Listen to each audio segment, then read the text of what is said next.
My next guest on the program is the CEO of the National Farmers Federation, Tony Mahar, as they've released their, election tracker, I suppose you'd call it, Tony, sort of various issues, what the major parties have said to you in terms of your priorities. What have you made, first of all, I think you've got the Coalition, the Labor Party and the Greens and their responses. Any sort of overall view you've taken? Yeah, look, it's been really interesting, Tom. We developed our election priority platform over the last 6 months or so, and we wrote to all the political parties, the three majors, Greens, Coalition and Labor, and asked them for a formal response to our 5 key pillars and then the specific asks underneath each of those, and we got a response, and we put that on farmers.org.au to actually track, as you say, their responses to a whole range of our policy priorities.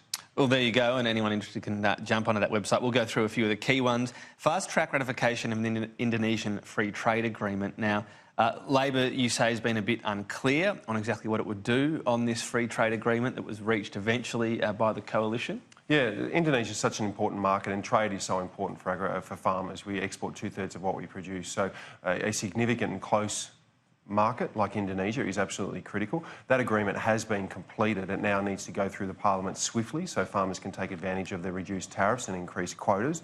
So that was really like, in the first 100 days, the government, whatever colour, should be able to ratify that agreement, and it will mean real benefits for farmers. Labor's obviously spoken about worker protections as one particular element of this. So, I mean, when you say they haven't necessarily spoken about fast-tracking it, they're not against the agreement per se, right? I don't think they're against the agreement per se. I think, as you say, there's a couple of technicalities in there around Labor and there's a lot of detail in these agreements as well, right? Investor-state dispute settlement clauses are really complex. What we're pushing for is for the government, whoever forms that Parliament in post-May 18, the Indonesia Free Trade Agreement should be one of the first things they do.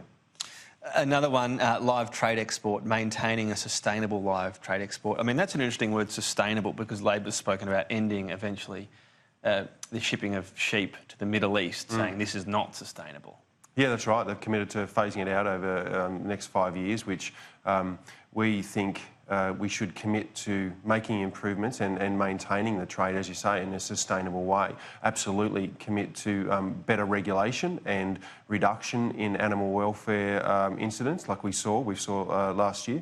So we think there is a viable trade there. It does have to be regulated, it does have to be monitored, but we think if you start banning sheep exports, what is next? That's a real fear for the industry. So I guess the other part is whether or not you try to get ahead of it so that one doesn't topple after the other, if that indeed is what you want to try to avoid. The issue with sheep, obviously, is they're not as well placed to cope with the heat heading to the Middle East.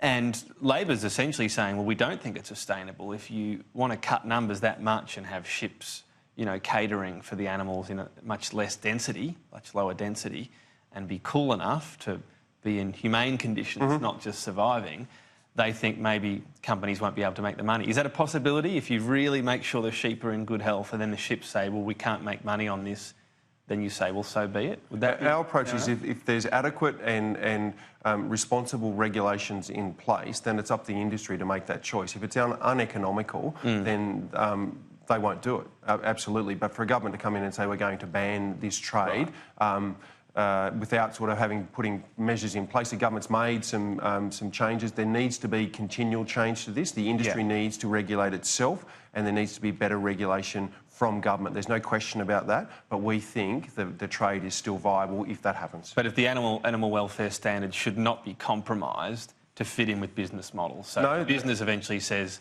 we can't do it on that, and you say, fair enough, we just don't want the straight ban. That's where you sit. What that results in is business actually making that decision. Yeah, OK. Emissions Reduction Fund is an interesting one. There's a lot of farmers out there pretty concerned about the direction of climate around the world. Another warning from the IPCC that we're not on target to even reduce or to limit the increase in temperature. So where do you sit now that we know the two policies of the parties, albeit probably some detail to come? Yeah, look, the 45% emissions reduction target by the ALP is significant, and we're absolutely, as an industry, we're supportive of climate change. We need to make sure that we do our bit, and there's huge opportunities for the agriculture sector.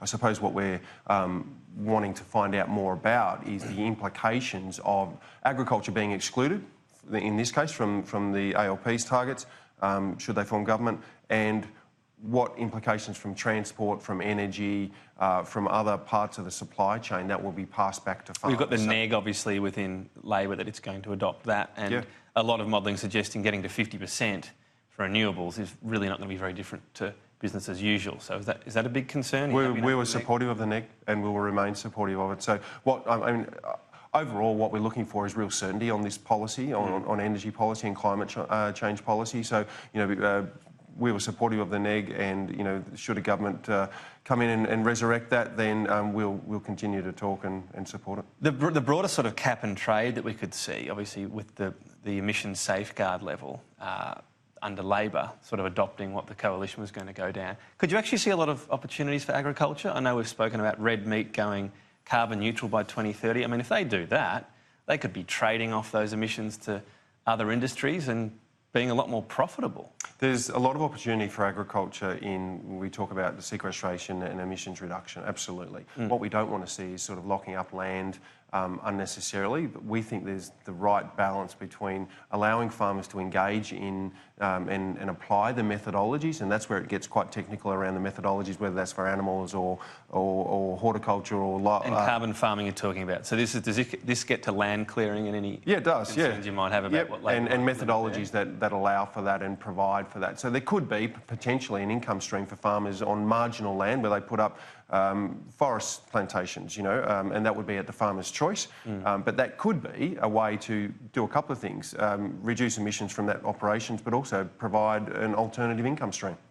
So the issue is not so much that you could never have that sort of policy, it's the detail of it. Absolutely. Do you see Labor's policy in this area as detail? The coalition's been saying, hey, this is just Queensland again, that was a disaster, we can't stand this policy. You're open to trying to work through and seeing if it could be something that's fine for the industry? Or? Very open to getting more information and what that will mean for agriculture. As I said, I think there's some risks, but also some opportunities for the agriculture sector when we talk about energy policy, climate change policy, and then there's the broader reference you made to vegetation management. I think that's another component of this discussion.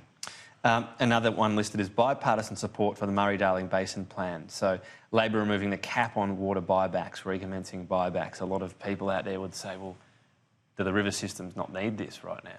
Well, what I would respond to that is that the communities that live along the Murray-Darling Basin, you start taking more water and you start messing with the plan, then it will be water wars all over again. You'll have communities, we're already seeing communities, farmers versus farmers, community versus community. What we need is from the next government is bipartisan support for the plan, to stick at the plan, address the issues. There's some serious issues that need addressing. And real ones about where the water's actually going in a lot of cases. I mean, this has got to be front and centre, doesn't it? That there's an agreement to a plan, and it's seemingly, from everything we read about, in some cases we've just got no idea if the purchased water's actually going through the system. Yeah, there's got to be better regulation, and the Productivity Commission is the most recent review of this. There's been 45 reviews of the Murray-Darling Basin. 14 of them have been independent. The most recent is the Productivity Commission review.